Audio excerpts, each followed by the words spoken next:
गंगुआ नाम का एक चोर था। वो चोरी का काम इतनी सफाई से करता था कि पुलिस भी उसे आज तक नहीं पकड़ पाई थी। वो हमेशा चोरी करके पुलिस के हाथों से बच निकलता था। गंगुआ रोज रात को चोरी के लिए निकलता और किसी न किसी बड़े सेठ के घर में हाथ मार ही लेता था।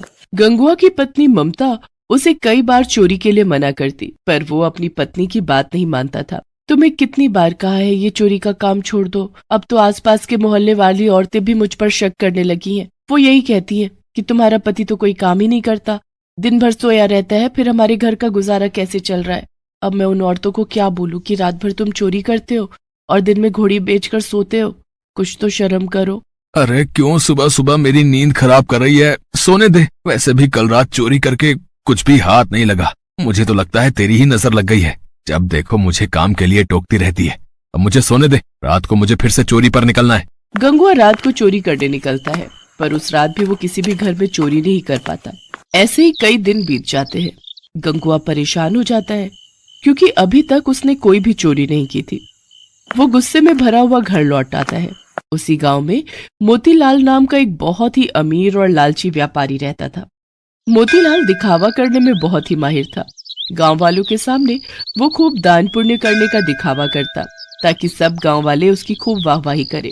मालिक, कुछ गांव वाले मिलने आए हैं। हाँ हाँ, उन्हें अंदर भेज दो और सबके लिए चाय पानी का इंतजाम करो। सब गांव वाले मोतीलाल के लिए कुछ न कुछ उपहार लेकर आए थे।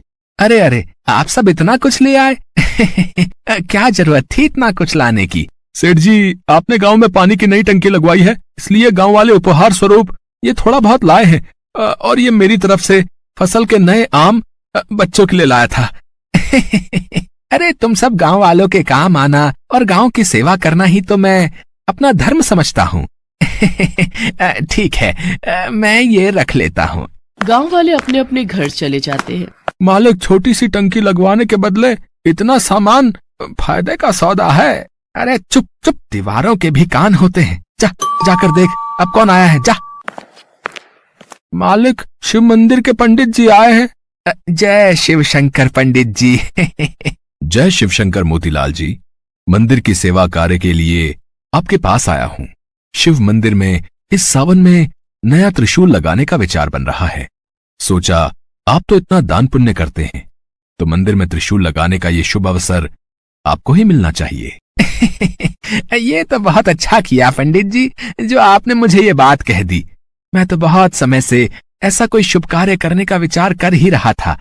ठीक है, त्रिशूल के लिए जितने भी पैसे लगे आप मुझे बता देना, और त्रिशूल खाली सोने का बना होना चाहिए। मोतीलाल ने पंडित जी को सोने के त्रिशूल के लिए हाँ तो कर दी, पर पंडित जी के जाने के बाद वो सोच विचार में पड़ गए। सोने का त्रिशूल बहुत महंगा आएगा, दिखावा करने के चक्कर में तो मैं लुट ही गया। मोतीलाल ने शिव मंदिर में त्रिशूल लगवा ही दिया। सारे गांव वाले मोतीलाल की वाहवाही करने लगे। मोतीलाल घर लौट आया।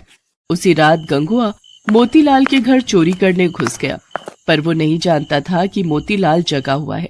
मोतीलाल ने गंगुआ को चोरी करते हुए पकड़ लिया। अच्छा, तो तू मेरे घर में चोरी करने आया था? तू नहीं जानता मेरा नाम मोतीलाल है। मोतीलाल, मेरे घर में चोरी करना असंभव है। मैं दिन के साथ साथ रात में भी जागता हूँ, समझा? लगता है मेरी किस्मत ही खराब है। इतने दिनों बाद चोरी करने का मौका मिला और वो भी पकड़ा गया। अब तो ये सेठ मुझे पुलिस के हवाले कर देगा। आज तक मैं पुलिस के हाथों पकड़ा नहीं गया, आज पहली बार मैं पुलिस के हाथों पकड़ा जाऊंगा। अरे अरे, घबरा क्यों रहा है? घबरा मत, मैं तुझे पुलिस के हवाले नहीं करूंगा, है? पर बदले में तुझे मेरा एक काम करना होगा। हाँ हाँ, आप जो भी कहोगे मैं करूंगा, पर मुझे पुलिस के हवाले मत करो। तुझे शिव मंदिर में लगे सोने के त्रिशूल की चोरी करनी होगी और वो त्रिशूल मुझे देना होगा। शंकर जी के त्रिशूल की चोरी? पर हाँ, शंकर जी के त्रिशूल की चोरी। तुझे अभी इसी समय त्रिशूल चुराकर मेरे पास लाना होगा, उसके बाद मैं तुझे छोड़ दूंगा। नहीं तो तू जानता है मैं शोर मचा दूंगा और तुझे पुलिस के हवाले कर दूंगा।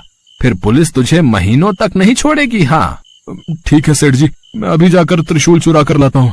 गंगुआ उसी रात शंकर जी के मंदिर जाता है और त्रिशूल को चुराकर सेठ मोतीलाल को दे देता है, पर गंगुआ को उस रात नींद नहीं आती। अगले दिन सुबह पूरे गांव में शोर मच जाता है कि शंकर जी के त्रिशूल की चोरी हो गई है। सुनो जी, तुम्हें पता है शंकर जी के मंदिर से सोने के त्रिशूल की चोरी हो गई है।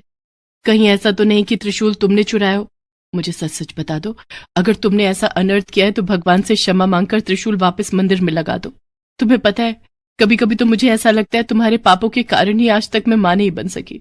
शायद तुम्हारे पापों की सजा हमें संतान का सुख न मिलकर मिल रही है। ममता रोने लगती है। गंगवा जब ममता को रोते हुए देखता है तो उसे अपने ऊपर बहुत पश्चाताप होता है और वो ममता को सच सच बता देता है। मुझे माफ कर दो। मैं चोरी करने में इतना अंधा हो गया था कि मैंने भगवान को भी नहीं छोड़ा। मैंने अपने आप को बचाने के लिए शंकर जी के त्रिशूल को चुरा लिया और उस लालची सेठ मोतीलाल को दे दिया। अब मैं क्या करूं ममता? तुम पंडित जी को और गांव वालों को सब सच बता दो। डरो नहीं, सेठ मोतीलाल तुम्हारा कुछ नहीं बिगाड़ पाएगा। मैं तुम्हारे साथ चलती हूँ। गंगवा मंदिर पहुंचता है। वहां पर गांव वालों की भीड़ लगी थी।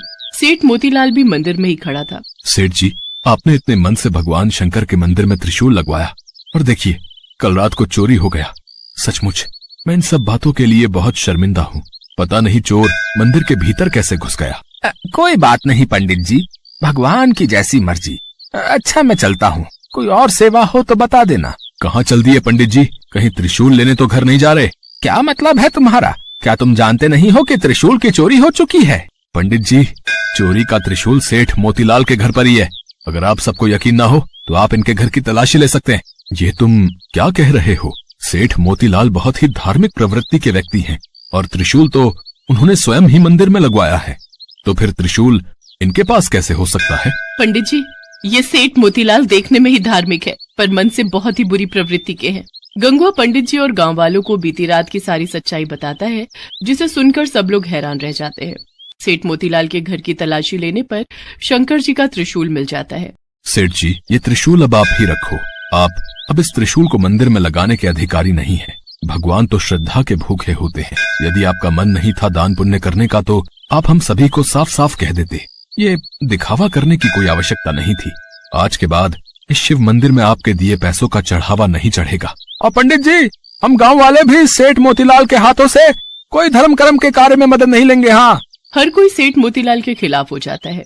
सेठ मोतीलाल अपना समूह लेकर घर चला जाता है। हे भोले शंकर, आज मैं आपके सामने ये प्रण करता हूँ कि मैं आज के बाद कभी भी चोरी नहीं करूंगा। हमेशा मेहनत की रोटी कमाऊंगा। गंगवा, तुमने बहुत ही ईमानदारी का काम किया है। देखना, भगवान भोलेनाथ तुम्हें इसका फल अवश्य देंगे। उस दिन से गंगवा ने चोरी करना छोड़ दिया। अब वो मेहनत मजदूरी करता था। ममता भी गंगवा को मेहनत मजदूरी करते देख बहुत खुश थी। कुछ समय बाद ममता माँ बन जाती है और एक बहुत ही सुंदर बच्चे को जन्म देती है।